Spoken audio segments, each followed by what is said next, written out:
ഇതിവിടുന്ന് കൊണ്ടുപോയില്ലേ? ഇതിവിടുന്ന് കൊണ്ടുപോയില്ലേന്ന്? കൊണ്ടുപോയെങ്കിൽ ഇതെങ്ങനെ ഇവിടെ കിടക്കൂ? എത്രയും പെട്ടെന്ന് ഇതിവിടുന്ന് എടുത്തോണ്ട് പോയില്ലെങ്കിൽ സ്ഥലവാടക തരേണ്ടി വരും. ഞങ്ങൾക്ക് ഇഷ്ടമുള്ള വാടക തീരുമാനിക്കും. എത്രാന്ന് തീരുമാനിച്ചറിയിച്ചാ മതി, കൊടുത്തയച്ചേക്കാം. ഇത് ഇപ്പൊ കൊണ്ടുപോകും. ദിവസം ചുരുങ്ങിയത് 500 രൂപ വാടക കണക്കാക്കും. എന്താ കുറച്ച് കളഞ്ഞ് 10,000 വെച്ച് തന്നേക്കാം. വാടക തന്നില്ലെങ്കിൽ തിരിച്ച് ഞങ്ങൾ ജപ്തി ചെയ്യും. അത് കാണാം. കൊണ്ടുപോകാൻ പറ്റുന്നില്ലെങ്കിലേ ഇവിടെ തന്നെ ഒരു കുഴി കുഴിച്ച് സംസ്കരിച്ചേക്ക്. അസ്ഥി നമുക്ക് ഭാരതപ്പുഴയിൽ കൊണ്ടുപോയി ഒഴുക്കാം.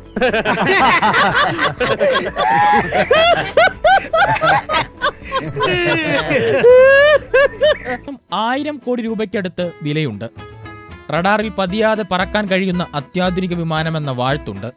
പക്ഷേ പറഞ്ഞിട്ടെന്താ കാര്യം? കേരളത്തിൽ ലാൻഡ് ചെയ്തതോടെ ലോകത്ത് മറ്റൊരു 5ാം തലമുറ യുദ്ധവിമാനത്തിനും നേരിടേണ്ടി വരാത്ത ട്രോളും ചുമന്ന് കിടക്കുകയാണ് ബ്രിട്ടീഷ് യുദ്ധവിമാനം F-35B. മഴയും വെയിലുമൊക്കെ കൊണ്ട് ഒരേ കിടപ്പ്.